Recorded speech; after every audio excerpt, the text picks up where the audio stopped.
What up, guys? Welcome back. So today, the Pixel 6a, 5 days of using this device. I did get it last Friday. I've been using it as my daily driver since last Friday, and I will continue to use this device. And I'll drop a full video, a full review in about 2 weeks after using this device. This is 5 days in, kind of a first impressions video with this device. A lot of noise going on in the tech space on YouTube about the good and the bad with this device. So this is just my opinion and my experience, no BS experience with this device. So the 6A, 450 bucks. What do we get, guys? And if you're new to the channel, hit that like, drop a sub.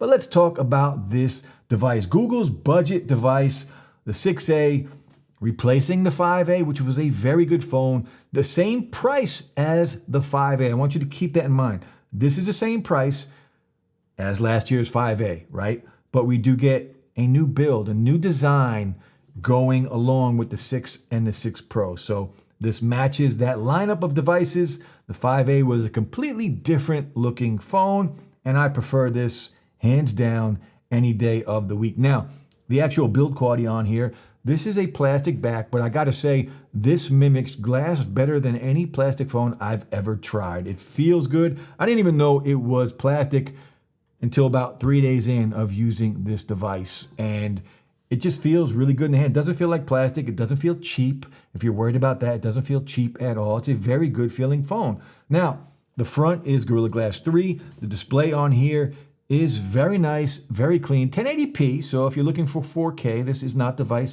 device for you, but 1080p, it's clean, it's sharp, it's crisp. You guys know, if you follow the channel, I don't have a problem with the 1080p display at all. Look how good that looks. You're getting the true blacks, the true colors, a nice contrast between colors. Overall, it's a sharp enough display for, I think, just about anyone. Now, 6 gigs of RAM on here, 128 gigs of storage. I do wish there was an option for more storage. I wish we had. I'm okay with the RAM management on here and the Tensor chip. I think the RAM is just fine. I do wish we had an option for 256 gigs of storage with this device. So we get the hole punch, the 6.1 inch display, the bezels on here, and the sides of the phone I'm in love with. I love this black side rail on this device. Like all around the device, it's black. I love it. I think it's clean. And I love the look and the transition into that black camera bar on the back. I think it's absolutely beautiful. The Panda is back. The old school Pixel fans, you know what I'm talking about. I love the look and the feel. 6.1 inch. I'm used to the big phones, and I've always liked big phones, but this device for one-handed use is absolutely perfect. So if you have smaller hands, or if you just want to downsize a little bit, or if you're just looking to upgrade your device from any other phone, I don't think anyone's going to have an issue with the size of this device. I think it's I think it's perfect. I think it's a perfect size for one-handed use, right? A lot of these big phones, you can't do that any longer. The 13 Pro Max, the S22 Ultra, a lot of the other big devices that are kind of mainstream, right? You're going to need two hands to use that device most of the time. Now, one thing we are missing is the headphone jack. Some people, don't like that. I don't really care. To me, wireless headphones, you can get a dongle if you really wanted to use something wired. Dongles are everywhere. You can pick one up and you're still going to get the same experience as you would with the headphone jack. But wireless earbuds, headphones, that's where we're at. That's the future. So I'm going wireless regardless. Would I like a headphone jack? Sure. Would I use it? Probably not. So to me, it's not important. If you like a headphone jack and you wish it was on this phone, drop a comment below and let me know. So the brightness of this phone, I do wish it was a little brighter. Let's talk about battery life on this device and what I've been experiencing with the battery on here. So 4,400 milliamp battery, again, 1080p, 60 hertz display. You would think the battery is fantastic, right?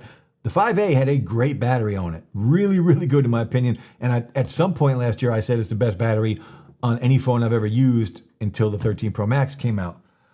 This, I've had a little different experience. It's a good battery. The first 2 days, I didn't think it was good at all. I literally had to charge it up more than once during the first 2 days. But on the third day, it did get better. And it's been better every day since then.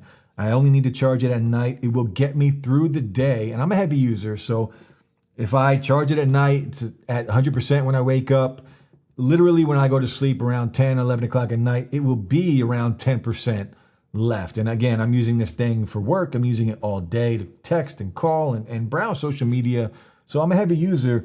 It will get me through the day. And that's all I need. That's all I ask for. So I did think it would be a little bit better, but for me, it's good enough. It gets me through the day. Now, some of the nonsense you are seeing on Twitter, if you are in the tech space, you know, they're talking about 60 hertz is trash. They're talking about the fingerprint sensor is bad. Next, let's talk about the fingerprint sensor on this device. So we are using the Tensor chip, the same performance that we are getting for the most part with the 6 and the 6 Pro, the same chip in the flagship phones. Now, the Pixel 6 Pro, again, I used that for a very long time, and I did have issues with the fingerprint sensor. It would freeze on me, it would lock up. I am not having that problem on this device. So whatever you're doing, whatever you're listening to or watching about people trashing the fingerprint sensor on this device, I don't see it.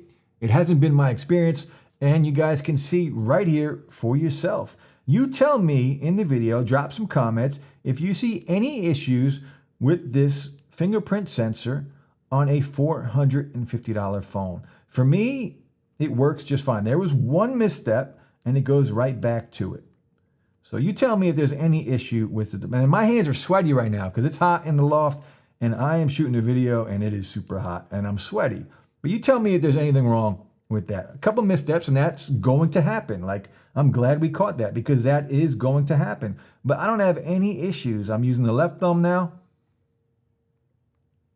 See, that is something I was going to talk about later in the videos. You see how the animation came on a little bit slower? I do notice that every now and then. It unlocks, and then the animation just unlocks a little slow. It's a little weird. I don't know what causes it, but for me, it's really a non-issue.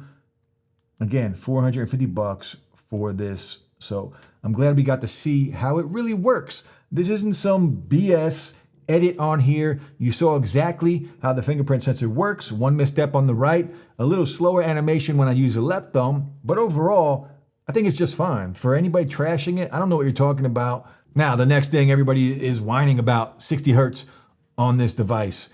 I want you guys to remember one thing. iPhones, 60 hertz, they just started using 120 hertz on their devices literally last year, last September.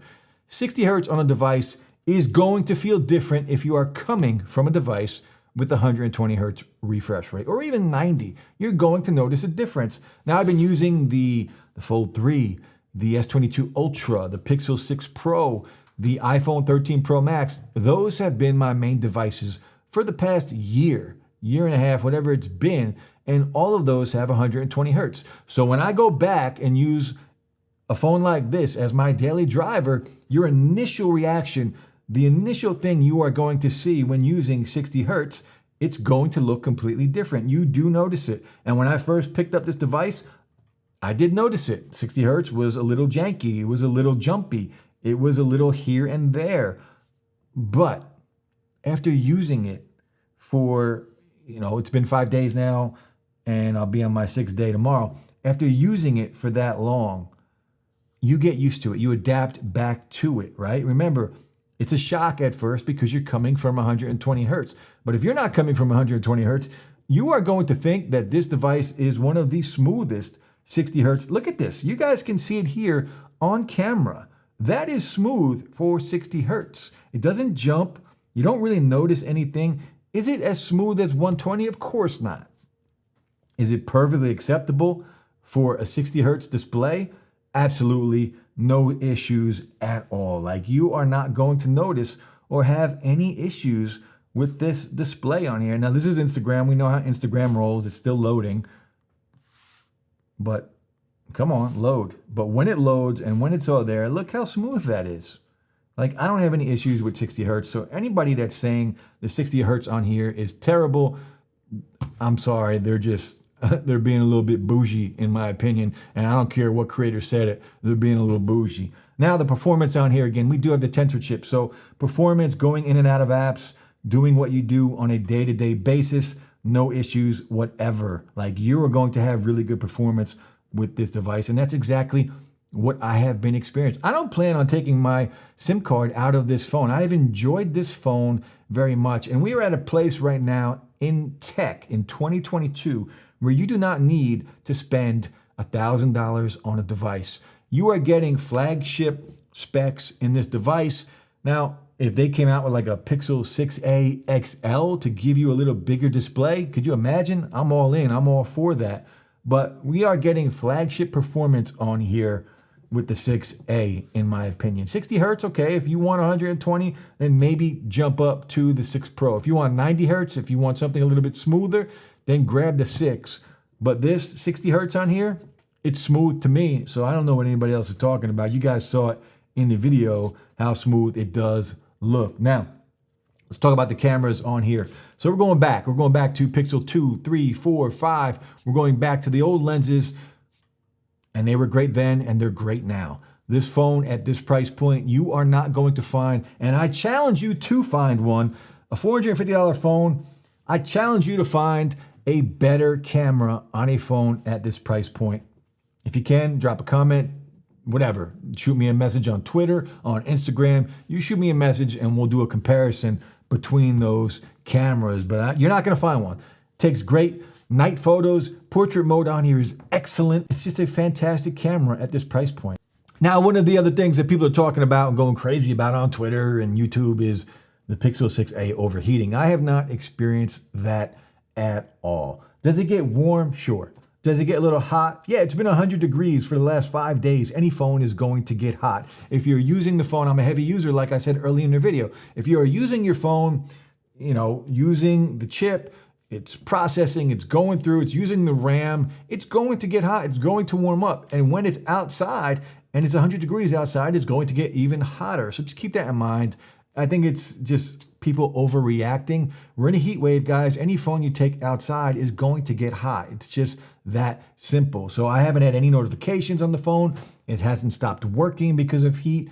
It's a non-issue in my opinion, like most of these things are that people are upset about with the device. A lot of it is just unwarranted, and I don't see how it really applies to this phone. My experience with this device has been really good, better than I thought it would be, quite honestly. Some things I do wish that it had. Like I said earlier, I don't care about the headphone jack. It's really not something that I would use. Maybe if I wanted to hear some IEMs, but if I want to, I'm just gonna use a dongle anyway. So it's really a non-issue for me. 1080p, again, if you follow the channel, you guys know I don't mind 1080p at all. I will use a phone all day long that has 1080p. I don't have any issues with that. The performance on here with the Tensor chip, it's a flagship experience. So look, first impressions on the 6A for me have been great. No issues. Now, the one thing I do wish, I think I said this earlier in the video, I do wish the speakers were a little bit louder. I do feel like I want more when it comes to the speakers on this device. But other than that, the battery life, like I mentioned, did improve after a few days, which is common for a phone. So I'm happy about that because I was a little worried about battery performance the first day or two, but it has improved and I'm okay. It gets me through a day, and that's all I can ask for on a device, is get me through the day. So great cameras. I love the build quality. I love the size. The Tensor chip on here feels fluid. It feels really good. You're getting high performance out of a $450 phone, and in my opinion, it's going to be hard to beat. So that's it, guys. Just 6A, 5 days in. Let me know what you think. Let me know what you think, or let me know what you've heard from other people about this device. And if you have one, I want to know your experience, guys. Hit that like, drop a sub. I'll be back soon. Peace.